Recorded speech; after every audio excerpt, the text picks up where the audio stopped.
चंद्रशेखर आजाद ने पूरी भाजपा को परेशान कर दिया है, क्योंकि आने वाले लोकसभा चुनाव जो 2027 में होने वाले हैं, वहां पर भाजपा उत्तर प्रदेश से पूरी तरीके से साफ होने वाली है। ऐसा क्यों? क्योंकि चंद्रशेखर आजाद ने भाजपा की दुखती नस पकड़ लिया है। अब आप सोच रहे होंगे कि मैं ऐसा क्यों बोल रही हूं। पूरी बात इस पूरी वीडियो में बताएंगे, विस्तार से देखिएगा। नमस्कार, मैं ब्यूटी गिरी और आप देख रहे हैं नेशनल दस्तक। जी हां, चंद्रशेखर आजाद ने भाजपा को बहुत बुरी तरीके से परेशान कर दिया है, योगी सरकार को परेशान कर दिया है।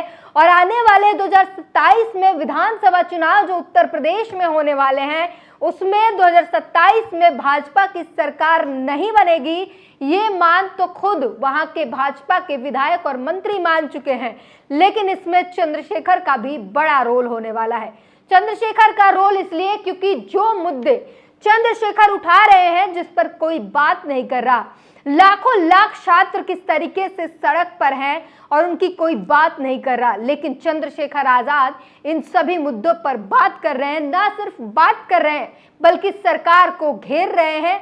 ना सिर्फ घेर रहे हैं, उन्हें पत्र तक लिख रहे हैं। और आपको एक बार फिर बता दें कि शिक्षक भर्ती सोशल मीडिया पर, ट्विटर पर फिर से ट्रेंड कर रहा है और लोग कह रहे हैं कि भाइयों, इससे रोकने मत देना, लगातार ट्रेंड कराते रहो। ये ट्रेंड होगा तो योगी सरकार पर कुछ न कुछ गाज तो जरूर गिरेगा। आने वाले विधानसभा चुनाव जो 2027 में होंगे, उसमें भाजपा की सरकार नहीं बनेगी। इसकी एक्सेप्टेंस, इस बात को मानना विधायक जो है वहां के खुद मान चुके हैं। और अब जिस तरीके से एक आंदोलन छिड़ गया है युवाओं में, और जिस तरीके से उनके खुद के मंत्री कहते हैं कि आप भाजपा की सरकार में, योगी सरकार में जो अधिकारियों ने भ्रष्टाचार किए हैं, वो तो सोचने से भी परे है। उसके बाद से चंद्रशेखर का ये मुद्दा अब फिर से उठने लगा है और शिक्षक भर्ती एक बार फिर से ट्रेंड होने लगा है। आपको बताते हैं क्या कुछ सोशल मीडिया पर लोग लिख रहे हैं और किस तरीके से चंद्रशेखर आजाद के ट्वीट का और पत्रों का असर हो रहा है, वो सारी खबर बताएंगे। और इस असर का असर 2027 में दिखेगा, जब भाजपा की सरकार जाएगी, और इसमें चंद्रशेखर का बड़ा रोल होने वाला है। रजत सिंह ने लिखा है, बेसिक शिक्षा विभाग के पिछले 6 वर्षों से शिक्षक भर्ती नहीं आई है। केवल हर वर्ष अफवाह को फैलाकर सरकार पल्ला झाड़ लेती है। सबसे पहले 91,112, 97,000, 61,000, 17,000 और अब 45,000 हो गया। अब हर वर्ष भर्ती देने का आंकड़ा बदलता है, लेकिन विज्ञापन नहीं। लालजी वर्मा लिखते हैं, इलाहाबाद के कटरा से लेकर दिल्ली में बत्रा तक लाखों प्रतियोगी छात्र 10-10 के कमरे में 50 डिग्री सेल्सियस के तापमान में अपनी हड्डियां सिर्फ इसलिए गला रहे हैं ताकि उन्हें एक अदद सरकारी नौकरी मिल सके। लेकिन ये डबल इंजन की सरकार पिछले 6 वर्षों से प्राइमरी शिक्षक भर्ती का विज्ञापन न निकालकर 21 लाख टीईटी पास अभ्यर्थियों के सपनों को जमींदोज करने का काम कर रही है। प्रतियोगी छात्रों के माता पिता किसी तरह अपना पेट काटकर महीने में 5,000, 10,000 रुपये सिर्फ इस उम्मीद में भेजते हैं कि एक दिन उनका बच्चा सरकारी नौकरी पा जाएगा और उनके दुख के दिन समाप्त हो जाएंगे। मेरा इस सरकार से निवेदन है कि युवाओं के भविष्य के साथ खेलना बंद कीजिए और जल्द से जल्द प्राइमरी शिक्षक भर्ती का विज्ञापन जारी करें। अंशिका राय लिखते हैं, प्राथमिक शिक्षक भर्ती पर कब होगी योगी जी? आपका हिंदू मुसलमान और मंदिर मस्जिद का मुद्दा चुनाव में फेल हो गया, लेकिन अगर रोजगार देंगे तो मुद्दा कभी फेल नहीं होगा। युवा आपको दिल खोल कर समर्थन देगा।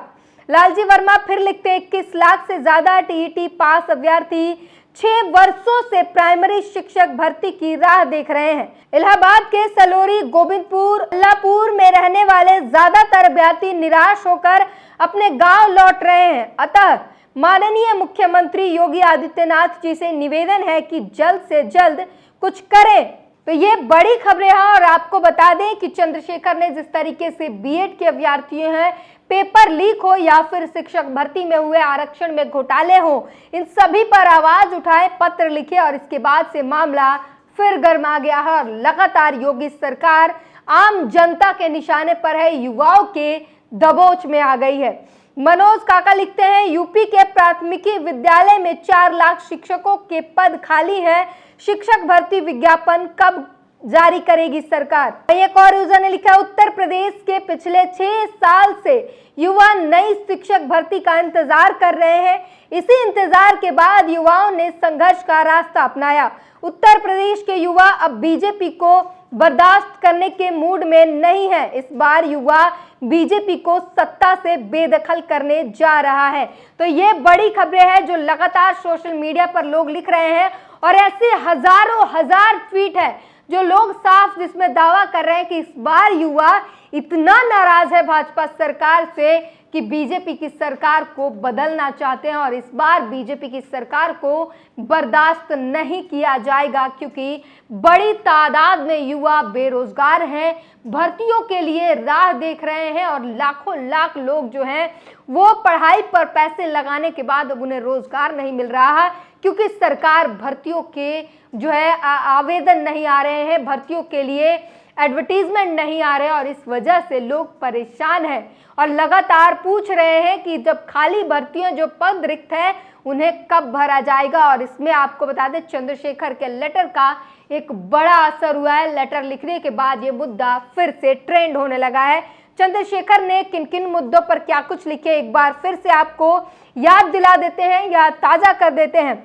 चंद्रशेखर ने सबसे पहले तो आरक्षण पर हुए घोटालों के ऊपर लिखा था, सीएम योगी को पत्र लिखा जिसमें उन्होंने लिखा कि 69,000 शिक्षक भर्ती में आरक्षण में हुए विसंगति व प्रभावित अभ्यर्थियों की नियुक्ति के संबंध में मुख्यमंत्री योगी आदित्यनाथ जी को पत्र लिखा। मुख्यमंत्री जी से निवेदन है कि इन अभ्यर्थियों की समस्याओं को संज्ञान में लेते हुए अधिकारियों को निर्देशित करें कि प्रभावित अभ्यर्थियों की नियुक्ति जल्द से जल्द की जाए। सादर धन्यवाद। तो ये जो है 69,000 शिक्षक भर्ती में जो घोटाले हुए, जो विसंगतियां रही आरक्षण में, उस पर जो है चंद्रशेखर ने आवाज उठाई और उस पर सबसे पहले लिखा।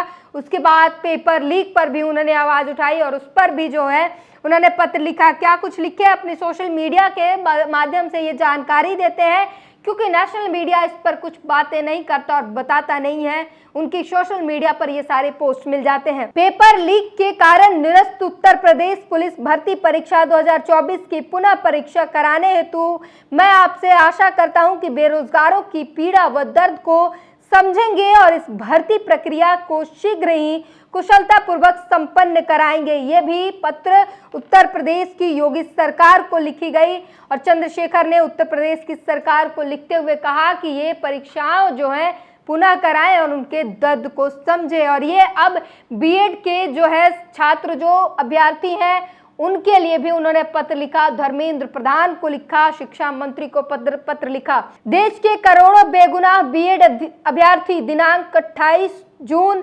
2018 से लेकर 11 अगस्त 2023 तक के को प्राथमिक शिक्षक पद के लिए योग्य करने के संबंध में माननीय शिक्षा मंत्री भारत सरकार को पत्र लिखकर अनुरोध किया कि देश के इन करोड़ों बीएड अभ्यर्थियों के भविष्य को ध्यान में रखते हुए इन समस्याओं का न्यायोचित समाधान करने का प्रयास करे। तो चंद्रशेखर आजाद लगातार बीजेपी सरकार को घेर रहे हैं और घेर क्या रहे हैं, वो मुद्दों पर बात कर रहे हैं और साफ कहते हैं कि हमारी अपनी मुद्दों की राजनीति होती है।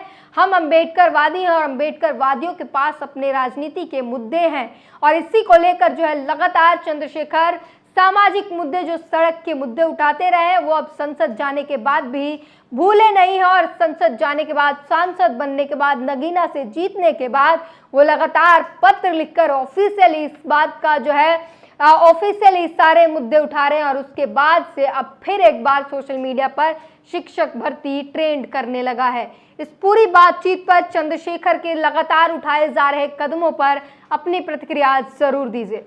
नेशनल दस्तक की आपसे गुजारिश है कि अगर इसको बचाना चाहते हैं तो नेशनल दस्तक को सब्सक्राइब करने के लिए रेड कलर के सब्सक्राइब बटन को दबाएं, फिर बेल आइकन की घंटी दबाएं। नेशनल दस्तक को बचाने के लिए बहुत जरूरी है कि हर खबर को शेयर करें, लाइक करें, कमेंट जरूर करें।